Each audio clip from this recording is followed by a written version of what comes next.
Boa noite. Essa segunda videoaula vai ser com relação a espelhos côncavos. Ah, calma, não tem os convexos? Tem, mas eu vou deixar uma videoaula para cada. Então bora lá. Espelhos côncavos. Quais são as características deles? Eles são curvados para dentro. O que isso significa? Ó, coloquei aqui um espelho côncavo bem aqui. A parte que chega os raios luminosos é essa parte aqui de dentro. A parte de dentro, como se fosse uma colher ou sua mão mesmo, ó. Essa parte aqui de dentro seria, né, o espelho côncavo, ou seja, o interior de uma esfera. E qual a característica dos espelhos côncavos? Eles convergem os raios luminosos. O que é convergir? É levar tudo para um só ponto. Então eles pegam os raios luminosos e concentram em um ponto. E como eu já falei, a parte de dentro, que aí vai ser a parte espelhada, né, onde os raios luminosos vão entrar. Então beleza, vamos bater, né? Então beleza. Como você viu na aula passada, se você não assistiu, é bom você assistir a primeira aula. A gente vai ter o vértice, o foco e o centro. Eu falei que eu ia aprofundar mais nessa aula aqui de espelho côncavo, então bora lá, né? Se você ainda não entendeu que espelho côncavo representa o interior de uma esfera, então eu coloquei aqui o espelho côncavo, né, já que a parte espelhada é essa parte aqui de dentro, e eu pontilhei aqui uma esfera. Mas por quê? Não é à toa, né? O que é que vai ser aquele centro de curvatura que eu falei na aula passada? É justamente o centro da esfera que originou o espelho. Então, ó, isso aqui em pontilhado seria a esfera que deu origem ao espelho côncavo. E esse C é justamente o centro da esfera. Não ficou tão bem desenhado, mas deu para entender, né? E aqui a gente vai ter o foco normalmente e o vértice. Só que o que é que a gente vai ter de novo aqui também? Que eu não botei na aula passada. Que o centro de curvatura, que na verdade, confundi aqui, que a distância entre o vértice, que é o V, até o foco, que é o F, vai ser justamente a distância focal. Veja que eu representei o F de um jeito, do foco, e a distância focal com outro F, tá? Você pode usar F assim para a distância focal, mas eu costumo, e os autores costumam, né, usar o F maiúsculo assim para foco e um F diferente para a distância focal.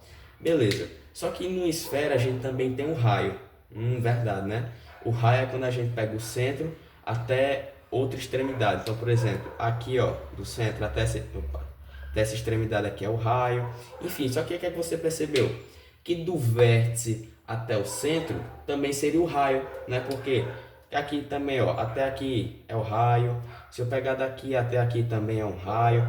E do centro até o vértice também seria um raio, também é um raio na verdade. E perceba que o foco é o ponto médio entre o vértice e o centro de curvatura. Como assim, calma? O foco está no meio, uma distância igual, então ó, daqui para cá, a mesma distância, né? O foco está no ponto médio, é o ponto médio na verdade entre o vértice e o centro de curvatura. E o que isso quer dizer? Que a distância focal, que é a distância do vértice até o foco, é a metade do raio. Não entendi. Se eu disse que do centro de curvatura até o vértice é o raio e que F é o ponto médio entre o vértice e o centro de curvatura, a distância focal é justamente, né, a distância do vértice ao foco, então a gente chega que a distância focal é justamente pegar o raio e dividir por 2.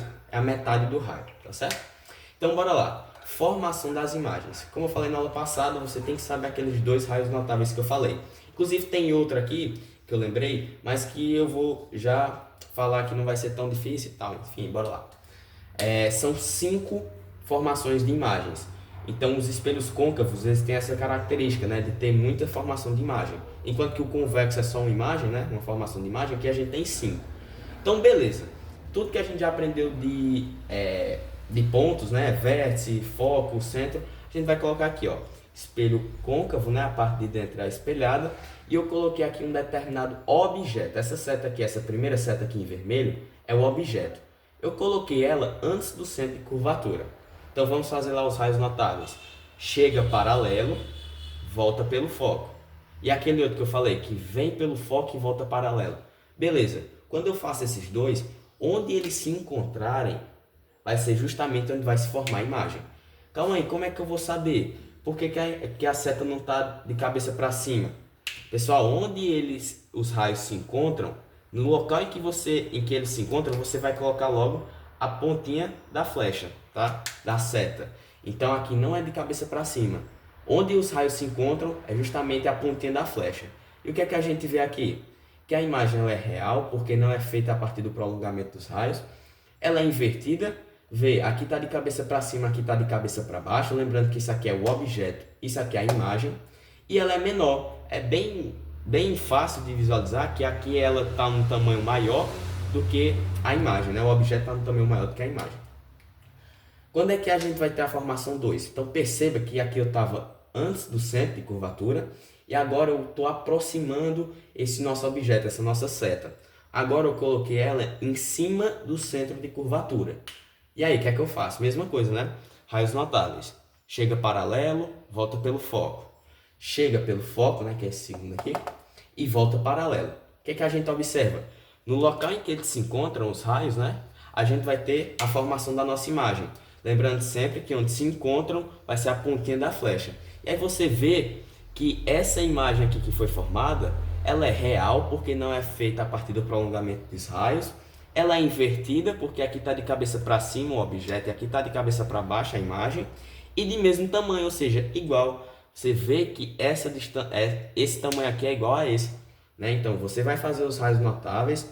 No local em que eles se encontram, você vai fazer a projeção da imagem e aí você vai ver se ela é real, invertida, enfim. E nesse caso aqui, quando eu coloco em cima do centro de curvatura, ela é real, invertida igual. Lembrando que você não precisa decorar que, quando eu coloco em cima do centro, não. Você vai fazendo que isso aí vai ficando bem automático. Na hora você pode fazer isso aí que não demora tanto não. E aí, ó, terceira formação de imagem. Veja que eu estou aproximando o objeto. Antes estava em cima do centro de curvatura, agora já está entre o foco e o centro de curvatura. Então bora lá, coloquei aqui o meu objeto, fiz os raios notáveis, né? Chega paralelo ao foco, volta chega paralelo, volta pelo foco, chega pelo foco, volta paralelo.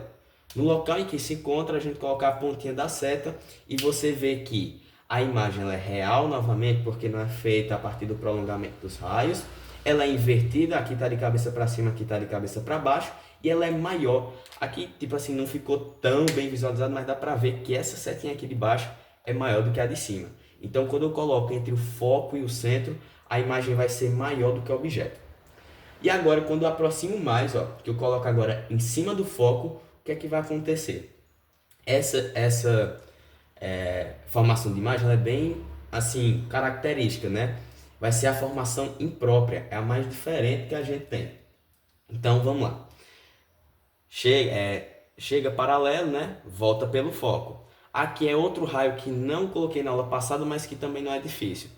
Ele chega pelo vértice e é refletido. Só isso. Chega pelo vértice, é refletido. Você vê que aqui os raios não vão se encontrar. Ou vão se encontrar no infinito, né? Só que como eu nunca fui lá, não posso dizer que eles vão se encontrar lá, porque eu nunca fui lá. Só que aí o que é que eu podia fazer? Eu podia fazer o prolongamento desses raios luminosos, né? Ó, podia prolongar aqui, mas olha só, eles também não se encontram. Então essa imagem aqui, ela é imprópria. Percebeu por quê? Aqui eles não se encontram, então eu vou prolongar para trás. Quando eu prolongo para trás, fica da mesma forma daqui. Então, como eu nunca fui no infinito, não posso afirmar que elas vão se encontrar lá. Mas, por convenção, fala que elas vão se encontrar no infinito. Então, a formação da imagem é imprópria. Essa daqui, eu só esqueci de falar, de colocar a legenda, mas já eu coloco. Então, bora lá. Agora eu vou aproximar ainda mais. Aqui estava em cima do foco, agora eu vou colocar entre o foco e o vértice. Beleza, ó, fiz os mesmos, né, raios notáveis. Chega paralelo, volta pelo foco. E esse novo raio que eu falei, que chega pelo vértice e volta formando o mesmo ângulo, né? Ó, chega pelo vértice e é refletido. Então, e agora? O que é que acontece? Aqui, você vê que elas não vão se encontrar, igual essa aqui. Mas espera, eu não posso afirmar que essa imagem é imprópria. Como elas não se encontram, eu vou ter que fazer o quê? O prolongamento. Vou até puxar um pouquinho mais aqui para ficar melhor para mim. Ó, eu vou prolongar, ó, esses raios luminosos. E olha onde é que eles se encontram. Eles se encontram bem aqui, né? Ó. Então, vou fazer aqui a pontinha da seta. E olha só o tamanho que ficou essa imagem. Então, primeiramente, o que é que a gente pode afirmar? Que ela é maior, né? Óbvio. Ou não, ou isso aqui é menor do que o objeto. Claramente não, né, pessoal? Aqui eu fiz o prolongamento, olha. dos raios, vi que eles se encontravam aqui e olha a diferença do tamanho da imagem com relação ao objeto. Então eu posso afirmar sim que é maior do que o objeto, lembrando que é sempre com relação à imagem, tá? Ela é uma imagem o quê? Virtual, como eu falei na aula passada. Virtual por quê? Se você não estava entendendo o que era o prolongamento dos raios, é justamente isso aqui, o pontilhar para trás até que eles se encontrem. Nesse caso aqui eles não vão se encontrar no infinito. Então ela é uma imagem própria, só que nesse caso elas se encontram. Então é uma imagem virtual, feita a partir do prolongamento dos raios luminosos. E ela vai ser uma imagem direita. Gente, e é. Por quê? Porque aqui a flecha está de cabeça para cima e aqui também. Então, é uma imagem direita, virtual e maior. Foi boa.